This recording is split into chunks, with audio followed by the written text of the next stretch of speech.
So what is osmosis is? Osmosis is a phenomenon in which the solvent move from its higher amount to its lower amount. अगर आप यहां ध्यान दो, मैंने क्या किया है कि मैंने एक सोल्यूशन ले लिया 0.1 मोलर सोल्यूशन ले लिया, आई गेटिंग, और यहां पर मैंने ले लिया भाई सॉल्वेंट, ठीक हो गया. And this is open container, how this osmotic pressure is being measured. So this is from here is obviously there is atmospheric pressure over here, there is atmospheric pressure over here also. अब हुआ यूं कि ये solution 0.1 molar है और वो pure solvent है. जहां प्योर सॉल्वेंट है वहां से सॉल्वेंट मूव करना शुरू कर देगा, बट इसलिए कि वो जो मेम्ब्रेन है वो सेमी परमिएबल मेम्ब्रेन है, और वो सेमी परमिएबल मेम्ब्रेन से सिर्फ सॉल्वेंट इधर को आ सकता है. वो कारण क्या है कि जो हमारे पास सेमी परमिएबल मेम्ब्रेन है उसके जो पोर्स हैं, पोर साइज जो है वो सल्यूट के जो बिग पार्टिकल हैं उनके लिए नहीं है, बल्कि सॉल्वेंट उसके थ्रू पास कर सकता है. So we should say that it is the movement of solvent from its higher amount to lower amount, or I should say it is the movement of solvent from less concentrated solution to more concentrated solution. It means the solvent has started flowing from here to here. I am taking situation 1. मैं पहला solution क्या ले रहा हूं, 0.1 molar. 0.1 molar means 0.1 मोल पर litre, right.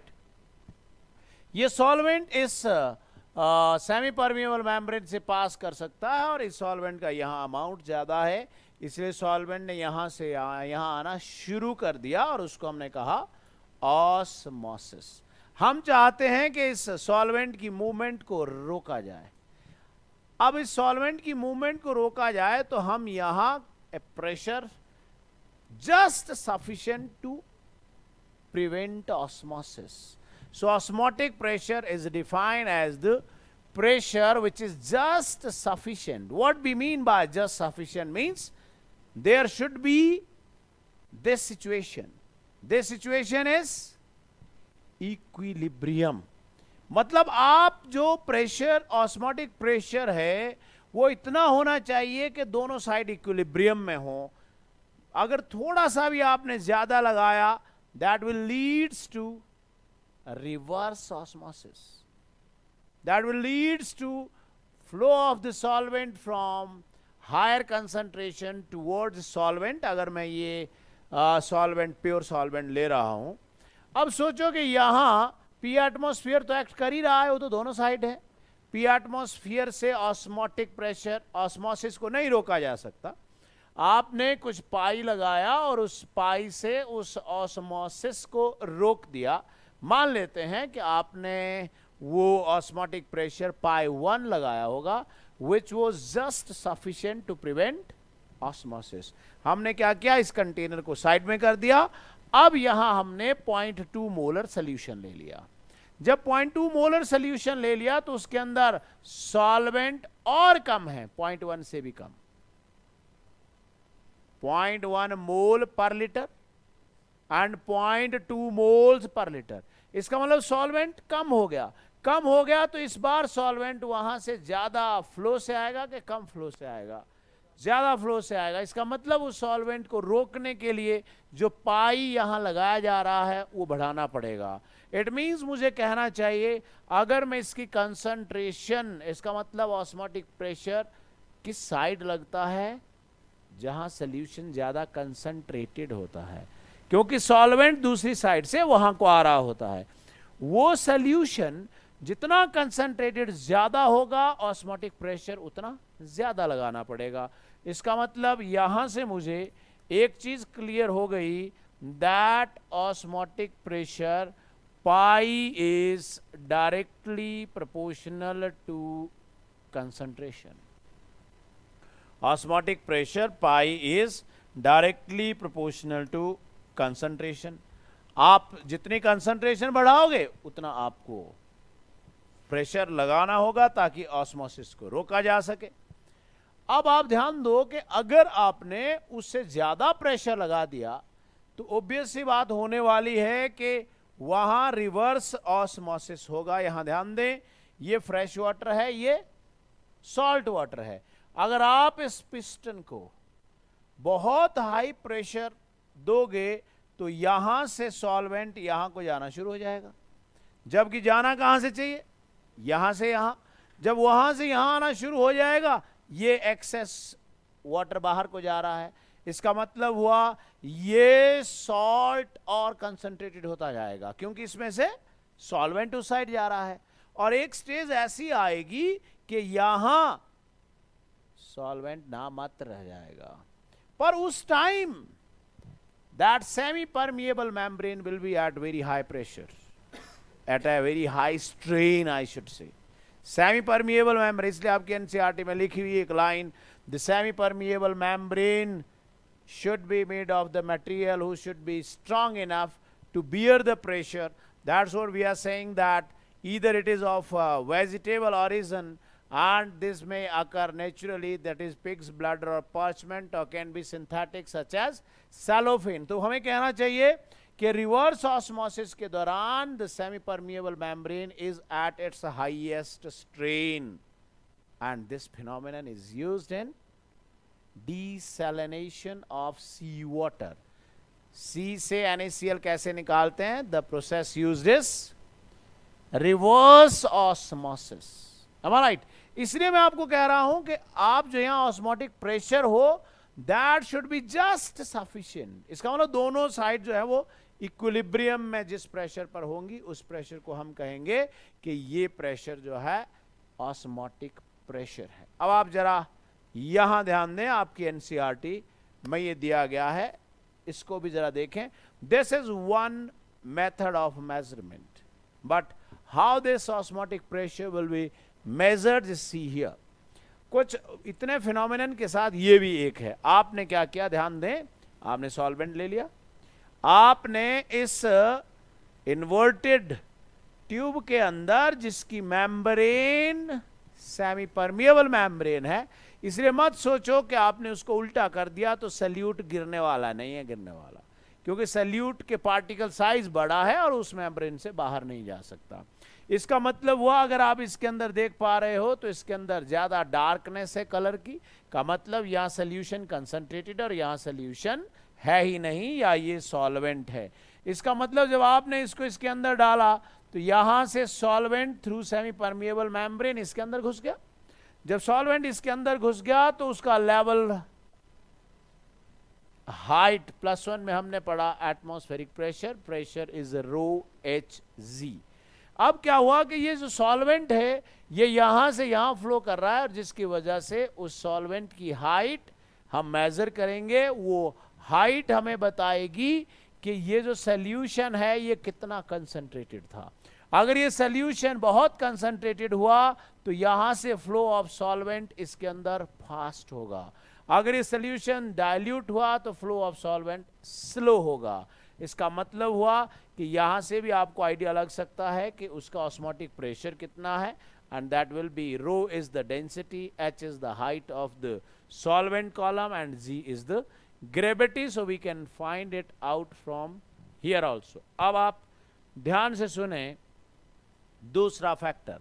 अगर आप ध्यान दें तो आपको पता होना चाहिए कि जब हमने कहा था कि 0.01 सोल्यूशन यहां से दिल्ली भेजा और 0.001 मोलर सोल्यूशन दिल्ली भेजा, तो हमने कहा 0.001 मोलर सोल्यूशन पर टेम्परेचर का ज्यादा इफेक्ट होगा क्योंकि उसके अंदर सॉल्वेंट ज्यादा है।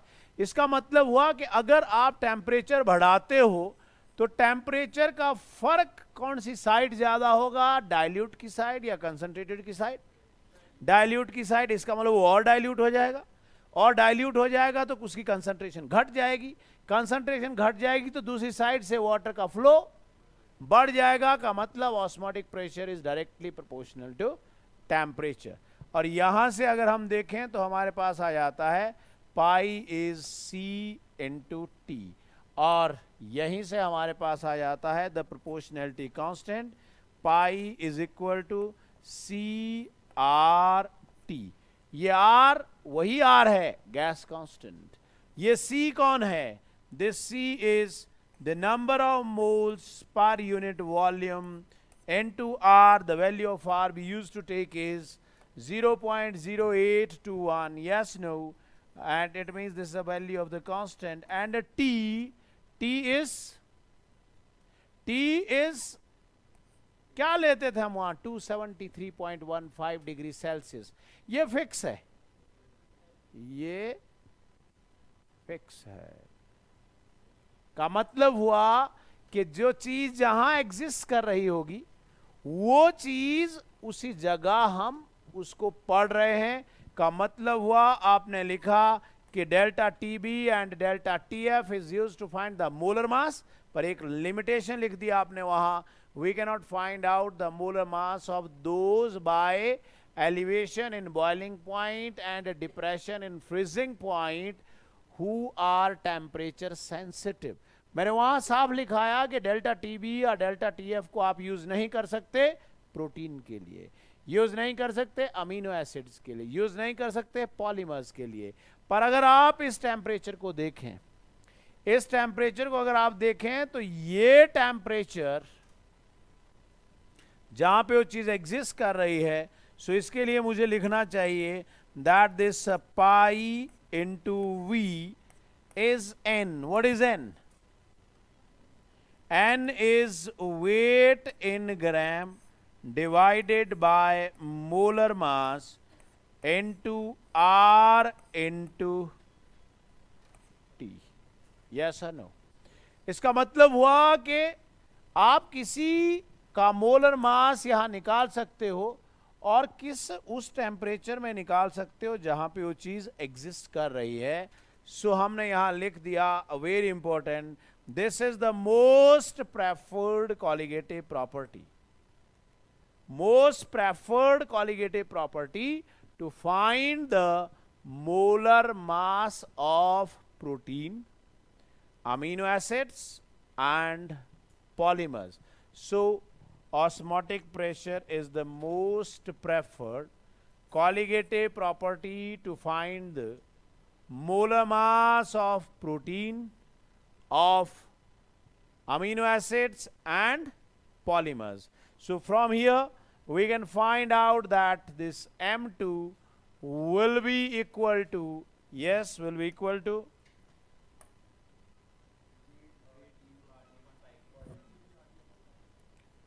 is equal to weight upon pi into V, yes no, upon R into T. R की वैल्यू आपको पता है। This is the same as you did in +1 in states of matter. P V is equal to NRT. P के बजाय पाई है just to distinguish कि ये वो एटमॉस्फेरिक प्रेशर नहीं है, ये ऑस्मोटिक प्रेशर है। अब हम बात कर रहे हैं कि अगर हमारे पास सोल्यूशन हुआ आइसोटोनिक। आइसोटोनिक का मतलब हुआ कि दोनों के जो टॉनिसिटी है वो सेम है। टॉनिसिटी का मतलब हुआ कि दोनों की कंसंट्रेशन सेम है।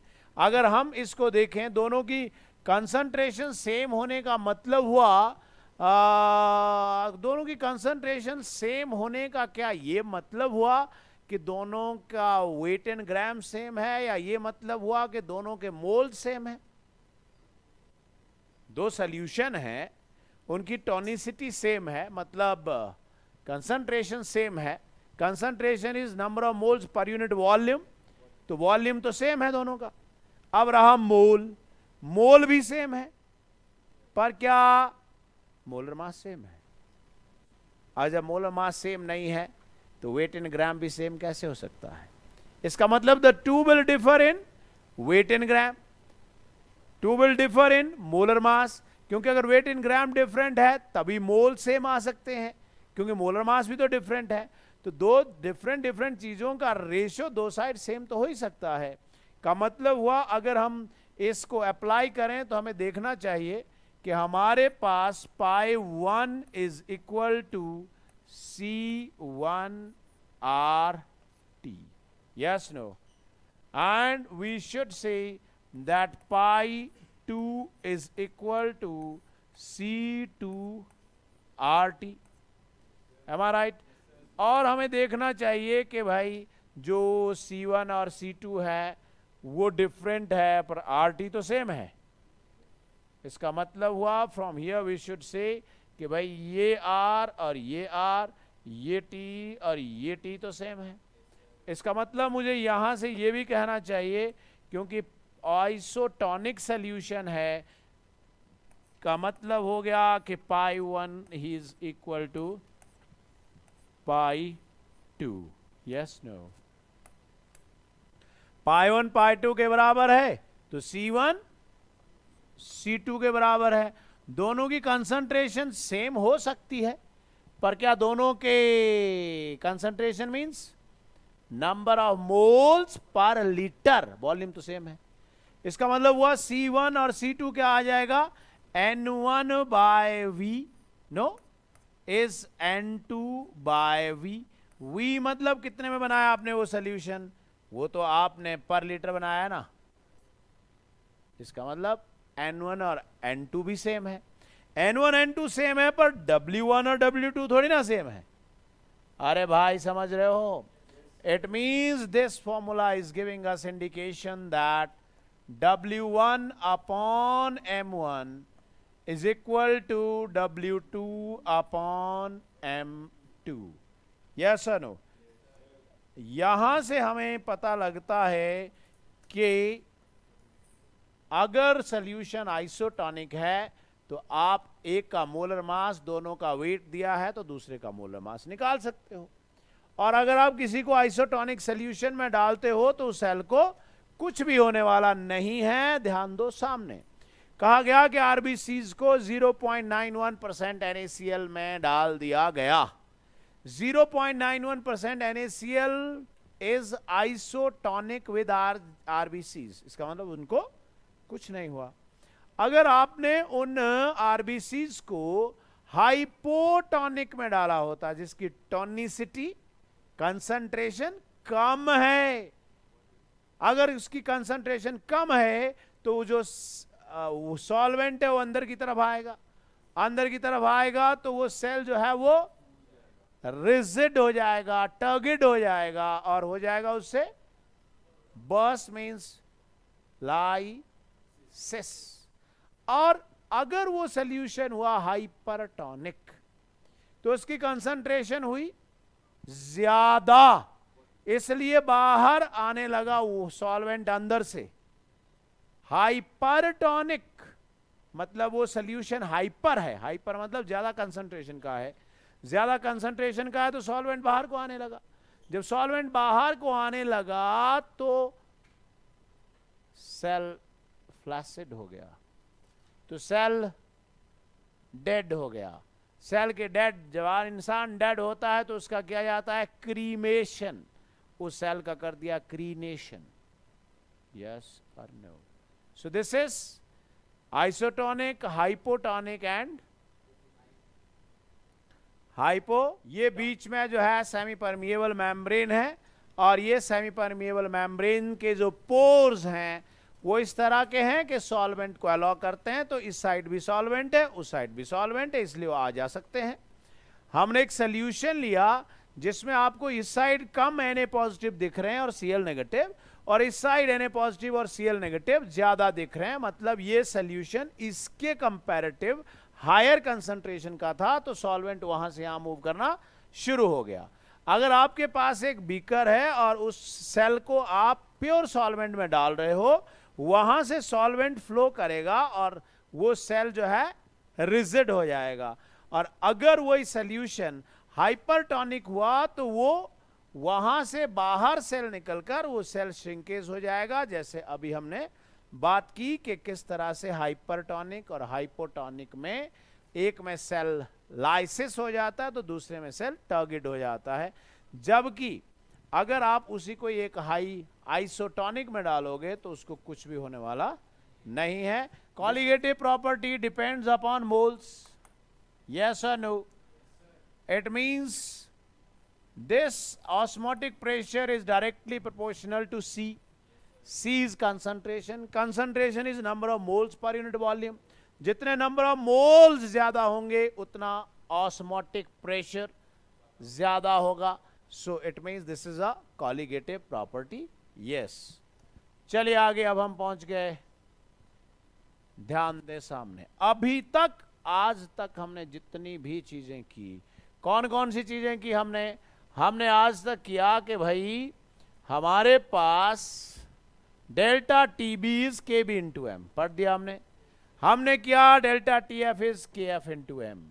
Relative lowering in vapour pressure we did P naught minus P S upon P naught is equal to X B. और हमने किया अभी pi is equal to C R T. समझ में आ रही बात?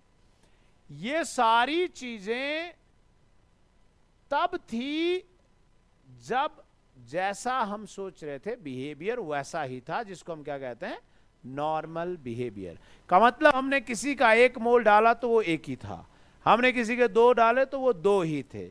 इसका मतलब जो थ्योरेटिकल फॉर्मूले थे वो ये थे, पर अभी तक ऑब्जर्व्ड भी यही फॉर्मूले थे, क्योंकि this I the Went Hoff factor was introduced by Went Hoff, who said आज तक क्या हो रहा था, हम ऑब्जर्वेशन से कोई आंसर निकाल रहे थे कैलकुलेशन से, और हम पीछे मैच कर रहे थे. वही आंसर था जो हमारा आंसर था, मतलब नॉर्मल बिहेवियर था. तो जब नॉर्मल बिहेवियर है then this Went Hoff factor i will be 1. तो आज तक ये I1 था भाई, आज तक ये I1 था, इसलिए हमें इसका पता नहीं लगा, क्योंकि हम किसी भी चीज को 1 से मल्टीप्लाई कर रहे थे तो वही आंसर आ रहा था. आज इस I की वैल्यू कम या ज्यादा होने लगी तो हमने कह दिया कि या तो वहां एसोसिएशन है या वहां डिसोसिएशन है. तो अभी तक जो हमने किया ना तो कहीं एसोसिएशन है और ना ही कहीं डिसोसिएशन है. मतलब जितने मोल आप डाल रहे हो वही एक्चुअल मोल्स हैं. आपने किया आज तक सारे के सारे जितने भी न्यूमेरिकल इस टॉपिक तक हैं, they are all of covalent compound, मतलब नॉन इलेक्ट्रोलाइट. या तो ग्लूकोज के होंगे या फ्रक्टोज के होंगे या यूरिया के होंगे, पर अभी तक आपको कोई भी numerical NaCl, KCl, aluminium sulphate, acetic acid का नहीं मिलेगा, because that is not normal behaviour. इसका मतलब अभी तक जो हमने पढ़ा है that is normal behaviour. Normal behaviour का मतलब है जैसा आप सोच रहे हो वैसा ही हो रहा है. जो कॉलिगेटिव प्रॉपर्टी नॉर्मल है वही ऑब्जर्व भी है, जो मोलर मास ऑब्जर्व्ड है वही मोलर मास नॉर्मल भी है. अब हमें पता लगा कि कुछ चीजें बदली हैं. हमें पता लगा कि अगर आप NaCl का 1 मोल सॉल्यूशन में डालते हो तो वो सॉल्यूशन में डाल जाकर 2 मोल प्रोड्यूस कर देता है. 1 मोल Na पॉजिटिव का और 1 मोल Cl नेगेटिव का. जब वो 1 मोल Na पॉजिटिव और 1 मोल Cl नेगेटिव का प्रोड्यूस कर देता है, नॉर्मल मोल्स कितने थे, 1. डाला कितना था, 1 डाला था. सॉल्यूशन में कितने मोल हो गए, 2, क्योंकि NaCl सॉल्यूशन में आके क्या हो गया, डिसोसिएट हो गया. इसका मतलब हुआ आपका आंसर जो आया और जो एक्चुअल आंसर है that will differ by factor I now, because now we are not studying the covalent compound, we are studying all. So all में the ionic compounds will show abnormal behavior.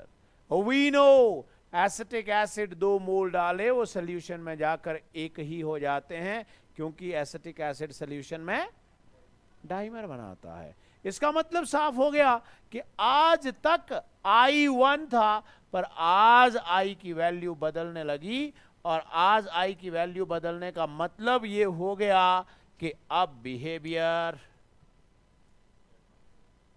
Abnormal है, अब behaviour abnormal है।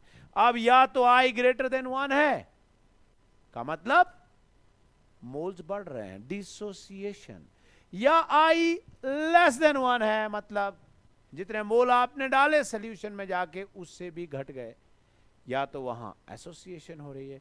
सो abnormal behaviour का मतलब होता है either there is association और there is dissociation.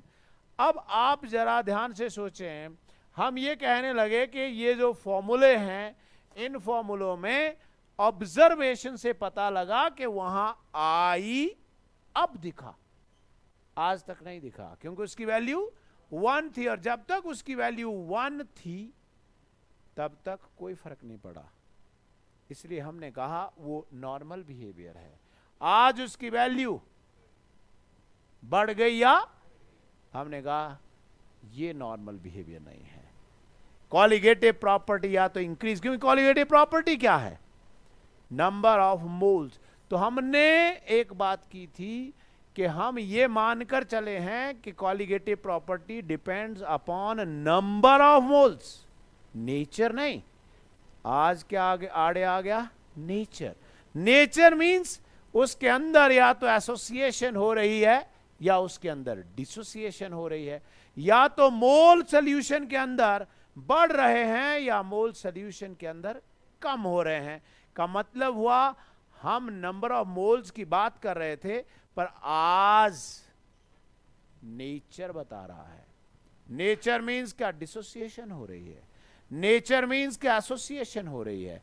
इसका मतलब जब आप along with number of moles nature को भी साथ में लो, that is what we are saying that it is abnormal behaviour, that is what is abnormal behaviour. इसका मतलब आज हर फॉर्मूले के साथ, अब हमें हर फॉर्मूले के साथ आई लिखना जरूरी होगा आज, क्योंकि ऑब्जर्वेशन से पता लगा, एक्सपेरिमेंट से पता लगा कि NaCl अंदर जाकर Na पॉजिटिव और Cl नेगेटिव में कन्वर्ट हो रहा है। तो वेंट हॉप ने यही काम किया, उसने ये देखा कि भाई क्या उस आई की वजह से कॉलिगेटिव प्रॉपर्टी में फर्क पड़ रहा है। उसने ग्लूकोज लिया, नहीं पड़ रहा था फर्क, यूरिया लिया, कोई फर्क नहीं पड़ रहा था। जो ऑब्जर्वेशन थी वही एक्चुअल रिजल्ट्स थे। आज इसका मतलब उस टाइम जो वो सोच थी वही ऑब्जर्व्ड वैल्यू थी, का मतलब कैलकुलेशन से भी वही आ रहा था और सोचा भी वही पा रहा था। आज ऑब्जर्व्ड कॉलिगेटिव प्रॉपर्टी और नॉर्मल कॉलिगेटिव प्रॉपर्टी में फर्क आने लगा, और वो फर्क हो सकता है ऑब्जर्व्ड थ्योरेटिकल से ज्यादा आ रहा हो, आई ग्रेटर देन 1 का मतलब हुआ जितने मोल आपने डाले थे सोल्यूशन में उससे ज्यादा बन गए, इसका मतलब वो सोल्यूशन में जाके डिसोसिएट कर गया, या जितने मोल आपने डाले थे सोल्यूशन में उससे भी कम हो गए, इसका मतलब वो सोल्यूशन में जाकर एसोसिएट हो गया।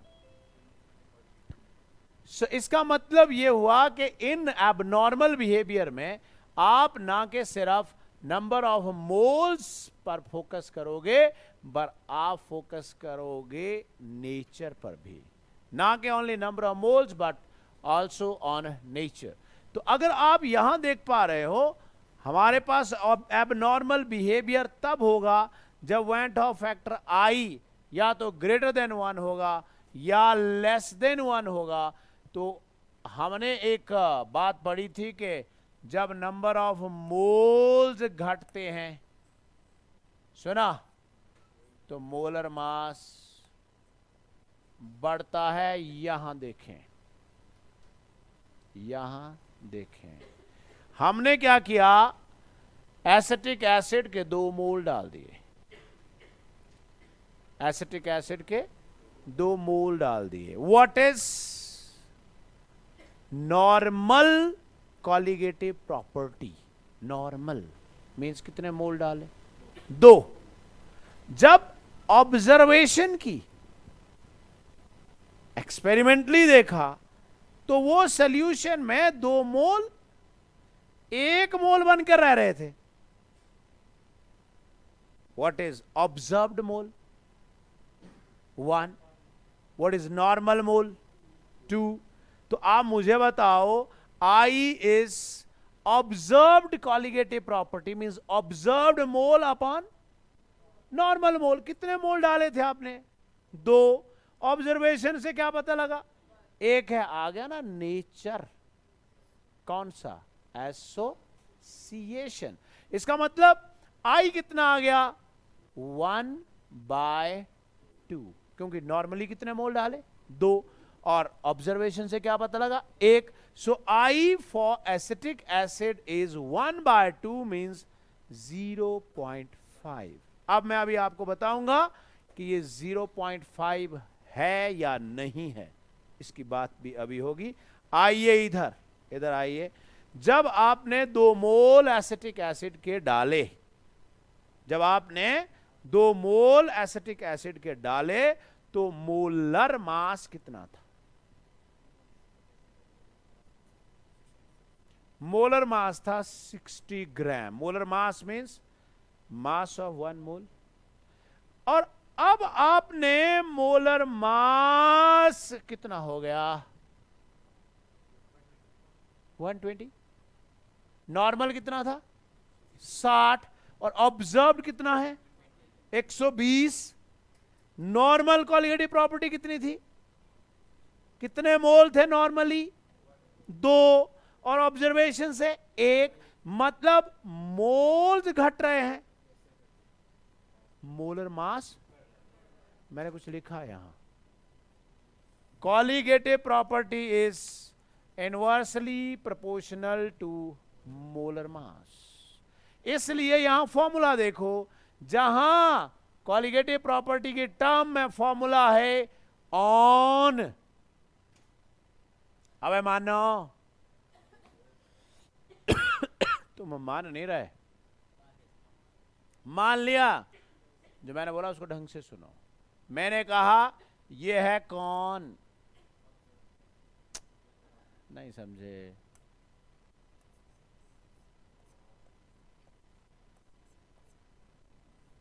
कौन मतलब कॉलिगेटिव का फॉर्मूला है observed upon normal.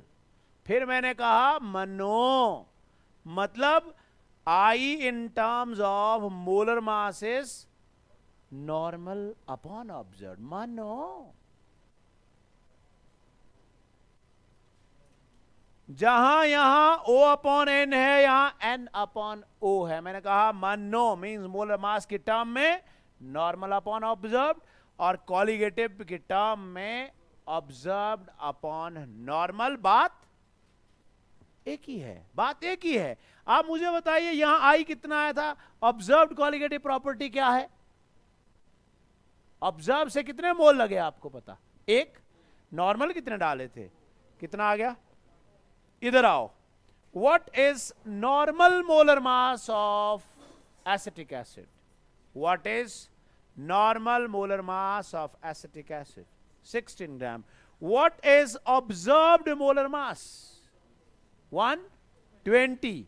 So 60 upon 120 is, that is, दोनों से सेम चीज आनी चाहिए ना. आप यहां ध्यान दें और ढंग से सुने. इंग्लिश की इतनी सी बात ने हमारे अभी होश उड़ा देने हैं. कहता 1 mole of NaCl in water does not give really rise to 2 moles of ion. कहता रियलिटी ये है कि NaCl सॉल्यूशन में जाकर 2 आयन नहीं बनाता. सुन लिया? इसका मतलब जो हम ये कह रहे हैं कि NaCl 2 आयन बनाता है, वो एक थ्योरेटिकल बात है, एक्सपेरिमेंटल बात बोल रहा है. Does not really give rise to 2 moles का मतलब हुआ कि अगर आपने पानी में NaCl डाला है, वो NaCl, इसका मतलब साफ हो गया ना कि 1 मोल NaCl ने अगर 2 आयन कंप्लीट नहीं बनाए, का मतलब वो NaCl वाटर में जाकर 100% डिसोसिएट नहीं होता है. ये मतलब हो उस बात का. तो अब इस के पीछे रीजन क्या है हम पढ़ चुके हैं,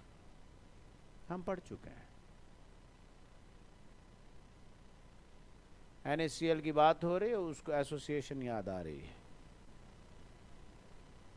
हम क्या पढ़ चुके हैं, जरा ध्यान से सुने। अगर मेरे पास 0.1 मोलल सोल्यूशन NaCl है, मेरे पास 0.01 मोलल सोल्यूशन है, और मेरे पास 0.001 मोलल सोल्यूशन है। मैं आपको बड़ी दूर नहीं ले जाना चाहता, हो सकता है आपने ये चैप्टर पढ़ लिया हो स्कूल में, पर आपने वो बात कभी नहीं देखी होगी जो मैं आपको सामने आपकी बुक का डाटे से बता रहा हूं। वो कहता है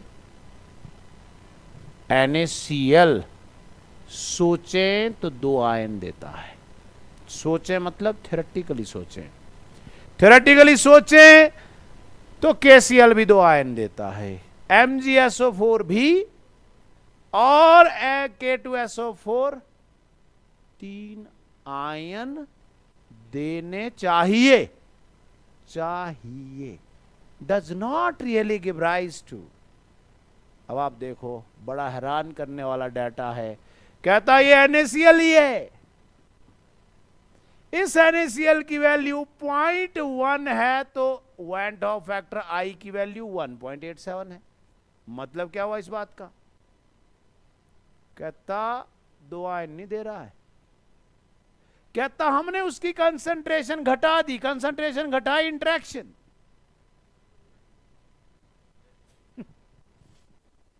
तभी तो बोल रहा हूं, इंसान ज्यादा तब मरते हैं जब वो ओवर कॉन्फिडेंस में जीते हैं, जब वो गप्पों में ज्यादा जीते हैं, जब वो सोने में ज्यादा रहते हैं।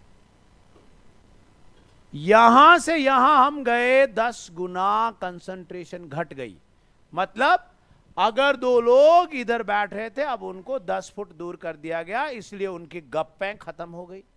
गप्पें खत्म हो गई तो इंटरेक्शन घट गई, इंटरेक्शन घट गई तो डिसोसिएशन बढ़ गई, तो डिसोसिएशन बढ़ गई, पर कहता प्रोपोर्शनेटली नहीं बढ़ी। 1.87 से सिर्फ कहां पहुंचा? 1.94। इसका मतलब कह रहे हैं हमने उसकी डाइल्यूशन और 10 गुना कर दी, पहले का कंपैरिजन में 100 गुना कर दी, पर अब भी वो 1.97 ही पहुंचा। इसका मतलब हुआ एक ही सॉल्ट के लिए I की वैल्यू डिफरेंट होती है। पर NaCl एक ऐसा इलेक्ट्रोलाइट है, बाइनरी। स्ट्रांग वाली बात खत्म हो गई। अगर स्ट्रांग होता तो 100% देना, 100% डिसोसिएशन नहीं होती है, experimentally does not really give rise to. इसका मतलब हुआ कि NaCl को कितने आयन देने चाहिए थे? 2। सच salts are called binary electrolyte, जो 2 आयन दे, पर एक्चुअली में तो नहीं दे रहा ना 2। आगे देखो लिखा हुआ है N, आगे कैलकुलेशन में आएगा। N means theoretical. NaCl को कितने आयन देने चाहिए? 2, थ्योरेटिकल है, पर वो कितने दे रहा है? इस I, और उस I की मैक्सिमम वैल्यू N है, और जब I और N हुए बराबर तो वो हुआ 100% डिसोसिएट। अरे भाई NaCl को 2 आयन देने चाहिए थे, 2 ही दिए तो कितनी डिसोसिएशन हो गई? 100% हो गई। किसी ने 3 आयन देने चाहिए थे, 3 ही दिए तो कितनी डिसोसिएशन हो गई? 100%। पर कुछ और है सामने के डाटा में, एक चीज देखें। अगर कोई बाइनरी इलेक्ट्रोलाइट है, उसकी रेंज क्या है? उसका I कहां से कहां रेंज कर सकता है? ग्रेटर देन 1 से लेके 2 तक, 2 मैक्सिमम, अगर वो 100% है। समझ में आई बात? इसका मतलब अगर किसी का I 1 है, वो इलेक्ट्रोलाइट नहीं है, वो तो पहली कैटेगरी में आ गया, non electrolyte, glucose. Fructose, urea, उनके लिए कॉलिगेटिव प्रॉपर्टी ऑब्जर्व्ड क्या थी? वही थी जो नॉर्मल भी थी। इसका मतलब उन दोनों का रेशियो क्या था? 1 था। 1I का मतलब हुआ कि वो कोई नॉन इलेक्ट्रोलाइट है। I 1 से ज्यादा का मतलब हुआ कि वो कोई इलेक्ट्रोलाइट है। और I 2 से ज्यादा का मतलब हुआ कि वो कोई टर्नरी इलेक्ट्रोलाइट है जो 3 आयंस दे सकता हो। अब पूछ लिया गया कि बाइनरी इलेक्ट्रोलाइट के लिए मैक्सिमम वैल्यू तो पता है हमें 2 है, मिनिमम वैल्यू क्या है? तो किसी ने लिख दिया जी 1। एकदम गलत, 1 से ज्यादा। किसी ने पूछा कि टर्नरी इलेक्ट्रोलाइट के लिए I कितना है? देखिए 1 to 2 किसकी लिमिट है? बाइनरी की है। Ternary can not fall between 1 to 2। Beginning for ternary is 2.1 या 2 से ऊपर कुछ भी अप टू, इसका मतलब n या तो I से बड़ा होता है या n I के बराबर होता है। सुन लिया? n I से बड़ा होने का मतलब हुआ कि सॉल्यूशन की कंसंट्रेशन, n से बड़ा हुआ का मतलब सॉल्यूशन की कंसंट्रेशन, सॉल्यूशन की कंसंट्रेशन ज्यादा है तो n और I का डिफरेंस ज्यादा होगा। अगर सॉल्यूशन डाइल्यूट हुआ, n and I are very close. It means at very dilute solution I can be n. I can be n. इसका मतलब हुआ n और I के बीच का गैप बता रहा है कि कितनी थ्योरी एक्सपेरिमेंट से दूर है। एक्सपेरिमेंट कौन है? I। एक्सपेरिमेंट कौन है? I। और थ्योरी कौन है? n। n और I का बीच का गैप बता रहा है कि कितनी थ्योरी प्रैक्टिकल से ज्यादा है, का मतलब जितना डिफरेंस ज्यादा होगा, लगता है सॉल्यूशन की कंसंट्रेशन ज्यादा है जिसने I को घटा दिया। इसका मतलब यह कहूं कि I and concentration is inversely related. क्या n का कंसंट्रेशन से कोई लेना देना है? क्या n का कंसंट्रेशन से कोई लेना देना है? अरे n तो थ्योरेटिकल है। आप जितना मर्जी सॉल्यूशन कंसंट्रेटेड ले लो, n will always be 3 for ternary electrolyte. Yes or no? इसका मतलब जो इलेक्ट्रोलाइट 4 आयन देगा, क्वाटरनरी जो होगा, उसका minimum value of I will be greater than 3, क्योंकि 3 तक की रेंज किसकी है? टर्नरी की। इसका मतलब हुआ aluminium sulphate will have minimum value of I, किसी का टर्नरी है तो उसके मिनिमम I की वैल्यू 2 से ज्यादा है, क्योंकि 2 तक बाइनरी की रेंज है। कोई क्वाटरनरी है उसकी रेंज 4 तक है। अगर मैं एल्यूमिनियम सल्फेट पूछ रहा हूं तो एल्यूमिनियम सल्फेट के अंदर n 5 है कि maximum value of I is n।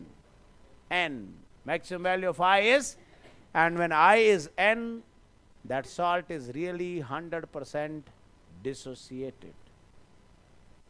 अब आगे देखें, यहां देखें, the want of factor I 1:1 salt means NaCl, कितने उसकी I की वैल्यू हो सकती है? Maximum is 2, so 2 is n, और I can range from 1 to 2. We having 1:2 कौन? Magnesium chloride. इसका मतलब हुआ 1:2, मतलब ये कोई टर्नरी है। टर्नरी के n की वैल्यू तो 3 है, पर उसका I minimum is greater then 2, तो that will range between 2 to 3. अगर कोई क्वाटरनरी है, that will have minimum value of I greater than 3 and I will range from 3 to 4. It means अगर कोई 5 आयन वाला, मैंने कहा aluminium sulphate Al2SO4 whole thrice, उसका minimum I is greater than 4 and N is 5। Clear हो गया या नहीं? अब इन चीजों से तो ये पता लगता है कि कंसंट्रेशन जितनी ज्यादा होगी, इंटर मॉलिक्यूलर डिस्टेंस उतनी कम होगी, और जितनी वो कम होगी इंटरेक्शन उतनी ज्यादा होगी, और जितनी ज्यादा होगी इंटरेक्शन दूर दूर होना हो जाएगा मुश्किल, डिसोसिएशन हो जाएगी कम। इसलिए मैंने यहां लिखा, और जितनी डिसोसिएशन है ज्यादा, आई है उतना, it means I and molality is inversely related because molality and interaction is directly related, और जितनी ज्यादा डिसोसिएशन होगी I की वैल्यू उतनी ज्यादा होगी। Am I right? So this is एक ब्रीफ आइडिया के what is I, and I का मतलब हुआ कि एक्सपेरिमेंटली आपको वो निकालना होगा, और उसको निकालने के कौन कौन से फॉर्मूले होंगे वो आपको बता दिया गया कि उसको निकालने के फॉर्मूले होंगे that I is either colligative property observe upon colligative property normal, और I is colligative property observed upon normal या molar mass normal upon molar mass observed. Yes और नो? अब यहां से आपने I निकाल लिया, I ग्रेटर देन 1 आया तो वहां डिसोसिएशन हो रही है, और अगर लेस देन 1 आया तो वहां, इसका मतलब हुआ जितने भी फॉर्मूले आपने पढ़े उन सब के साथ I था, पर दिखा नहीं क्योंकि वैल्यू, आज I ने अपने दांत दिखाने शुरू कर दिए, कभी वो ग्रेटर देन 1 हो गया तो कभी वो लेस देन 1 हो गया, जिससे पूरा आंसर अफेक्ट हो गया। तो मैंने कहा कि अगर आज के न्यूमेरिकल्स को आप उन फॉर्मूलों से करोगे, आपके आंसर और पीछे जो एक्चुअल आंसर दिया होगा एक फैक्टर से डिफर कर जाएगा, और वो फैक्टर है I।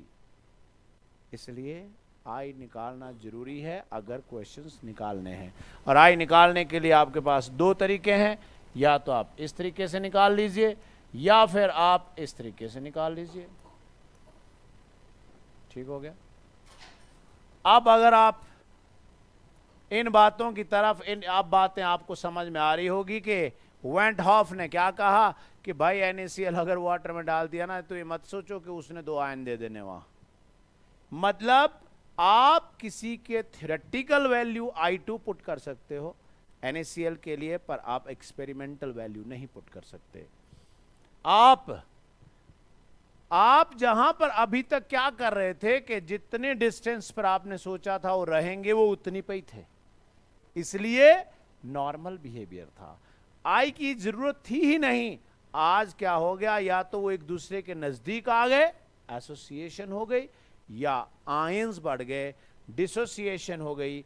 आगे के लिए I का एक फॉर्मूला बहुत यूज होने वाला है, और वो फॉर्मूला है ये, I is equal to total number of particles of reactants and products divided by the total number of particles taken initially। मतलब अगर आपने शुरू में NaCl का 1 मोल लिया है तो बाद में, क्योंकि एकदम से वो 1 मोल 2 में डिसोसिएट नहीं हो गया, धीरे धीरे हुआ। इसका मतलब हुआ +1 में हम इक्विलिब्रियम में लिखते थे कि अगर शुरू के 1 मोल थे, एट टाइम 0 थोड़ी देर के बाद 1 - अल्फा हो गया। इसका मतलब हुआ धीरे धीरे अल्फा बढ़ता रहेगा, NaCl डिसोसिएट होता रहेगा, और I 1 से थोड़ा ज्यादा शुरू में होगा, और eight infinite time I will become N। सुन लिया या नहीं? अब इन चीजों को जब हम अप्लाई करेंगे तो अप्लाई करना कोई बड़ा मुश्किल काम नहीं है, और मैं अभी बात करूंगा जिसकी बात हम थोड़ी देर में अभी करने वाले। अब देखिए, स्ट्रॉन्ग इलेक्ट्रोलाइट था NaCl, तो उसने Na पॉजिटिव और Cl नेगेटिव बना दिया और N की वैल्यू 2 हमने लिख दी। इससे क्या हो गया, नंबर ऑफ पार्टिकल बढ़ गए, नंबर ऑफ मोल्स बढ़ गए, मोल्स बढ़ गए तो कॉलिगेटिव प्रॉपर्टी भी बढ़ गई। इसका मतलब मुझे कहना चाहिए कि I और colligative property is directly related. देखो भाई, अगर I बढ़ेगा तो डेल्टा TB भी बढ़ेगा। अरे delta TB is I into KB into M। अगर I बढ़ेगा डेल्टा TF भी बढ़ेगा, पाई भी बढ़ेगा, रिलेटिव लोअरिंग भी बढ़ेगी। एम आई राइट और नॉट? इसका मतलब हुआ आपने क्या किया, ग्लूकोज लिया या सुक्रोज लिया या कोई कोवलेंट कंपाउंड लिया, उसका 1 मोल लिया, क्या वो सोल्यूशन में जाके डिसोसिएट कर गया? इसका मतलब observed colligative property is normal colligative property. It means this is an example of normal behavior. आपने NaCl डाला सोल्यूशन में जाके, आपने सोचा ये 2 आयन बना देगा, वो थ्योरेटिकली सोच है। आपने कैल्शियम क्लोराइड डाला कि वो 3 आयन बना देगा, वो एक्चुअली में कितने बनाएगा पता नहीं। अब आती है बात अप्लाई करने की। इससे पहले कि हम आगे जाएं, लेटस, हमें क्या बोला गया कि आपके पास 0.1 मोलल KCl है, आपके पास 0.1 मोलल K2SO4 है, आपके पास 0.1 मोलल एल्यूमिनियम सल्फेट है। देखिए, जब वो किसी एक दूसरे का I जो है आप थ्योरेटिकली ले सकते हो। आप बोल दोगे कि KCl के लिए I की वैल्यू कितनी है भाई, क्योंकि कुछ नहीं दिया है उसने, हम बोल सकते हैं N ही I है। पर N ही I है का मतलब हम क्या अज्यूम कर रहे हैं कि उसकी डिसोसिएशन 100% है। K2SO4 के लिए I 3 है, एल्यूमिनियम सल्फेट के लिए I 5 है। आप देखो जरा, अगर आपसे पूछा गया arrange in the decreasing order of elevation in boiling point, किसका एलिवेशन सबसे ज्यादा होगा? जिसका I सबसे ज्यादा, वो कौन है? Aluminium sulphate. समझ में आ रही बात?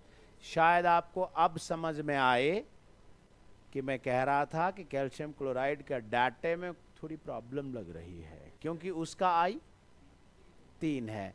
तो जिसका I 3 हो, उसका NaCl का I 2 था, उन दोनों में डेल्टा TF किसका ज्यादा होना चाहिए? कैल्शियम क्लोराइड का। गेटिंग? इसलिए मैंने कुछ कहा था कल आपको, जब हम बोल रहे थे कि जहां बहुत ज्यादा बर्फ गिरती है, जहां टेम्परेचर -20 पहुंच जाता है, वहां NaCl काम नहीं करेगा, क्योंकि उसका डेल्टा TF उतना नहीं है जितना डेल्टा TF एक CaCl2 का होगा, क्योंकि उसका I ज्यादा है। इसका मतलब हुआ अब सारी चीजें बदल गई। अगर हम देखें तो एलिवेशन इन बॉइलिंग पॉइंट किसके लिए ज्यादा आनी चाहिए? NaCl के लिए या K2SO4 के लिए? समझ में आ गई बात? अब हमें पता लग गया है कि डिप्रेशन एंड फ्रीजिंग पॉइंट किसके लिए ज्यादा आनी चाहिए? K2SO4। हमें पता लग गया है कि relative lowering in vapour pressure ज्यादा किसके लिए आनी चाहिए? जिसका I ज्यादा है। I किसका ज्यादा? Aluminium sulphate. हमें पता लग गया कि बॉइलिंग पॉइंट किसका ज्यादा होगा? एल्यूमिनियम सल्फेट का, क्योंकि उसका I ज्यादा है। हमें पता लग गया कि TFS किसका ज्यादा है? My answer is 0.1 molal KCl, क्योंकि delta TF is TF not minus TFS। समझ में आ गई बात? अरे जिसका डेल्टा TF ज्यादा होगा उसका TFS कम होगा। इसका मतलब all colligative property are directly proportional to I। बस मुझे यहां ये लिखना है, TFS is inversely proportional to I। TFS is inversely proportional to I। अब इतनी चीजें करने के बाद आपको पता लग जाएगा कि जो डाटा है वो कैसे काम कर रहा है। ठीक है, अभिषेक जी बस 2 मिनट, एक बस इनको मैंने एक वीडियो दिखाना है, अब आपको वो बात समझ आएगी जो मैं कह रहा था, क्योंकि यह है अब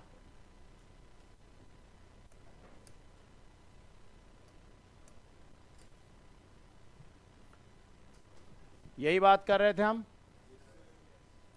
अब आप देखिए, अब आप रिलेट करिए कि जो हम बात कर रहे थे वो क्या थी। हमने कहा कि देखिए भाई, अगर आप प्योर सॉल्वेंट वाटर ले रहे हो, उसको हीट अप कर रहे हो, तो उसका बॉइलिंग पॉइंट आपको पता है कि 100 डिग्री सेल्सियस होता है। आप उस नॉब को कोल्ड की तरफ घुमा रहे हो तो आप फ्रीजिंग की बात कर रहे हो, और उसका फ्रीजिंग का टेम्परेचर जो है वो 0 डिग्री सेल्सियस होता है। आपने देख लिया कि जी बॉइलिंग पॉइंट 100 है, फ्रीजिंग पॉइंट 0 है। आपने क्या किया कि इसके अंदर NaCl जब डाल दिया तो देखा, अगर उसकी फ्रीजिंग, उसकी बॉइलिंग जो है 100 पे हो रही थी, तो NaCl डालने से कहां हो गई, 1.58 हो गई। इसका मतलब हुआ अगर उसकी फ्रीजिंग 0 पे हो रही थी, तो जब आप NaCl डालोगे, क्या सोच रहे हो आप, इंटरेक्शन बढ़ होगी कि घट गई होगी, बढ़ गई होगी। इसका मतलब उसके जो फ्रीजिंग पॉइंट है वो 0 से नेगेटिव में चला जाएगा, जिसको हम कहते हैं डिप्रेशन इन फ्रीजिंग पॉइंट। आप यहां ध्यान दीजिए। अगर आप इसी के साथ कैल्शियम क्लोराइड की बात करते हो, तो कैल्शियम क्लोराइड में जो बॉइलिंग पॉइंट है वो बढ़ जाएगा, NaCl से ज्यादा हो जाएगा, तो फ्रीजिंग पॉइंट घट जाएगा। Thank you very much, have nice time.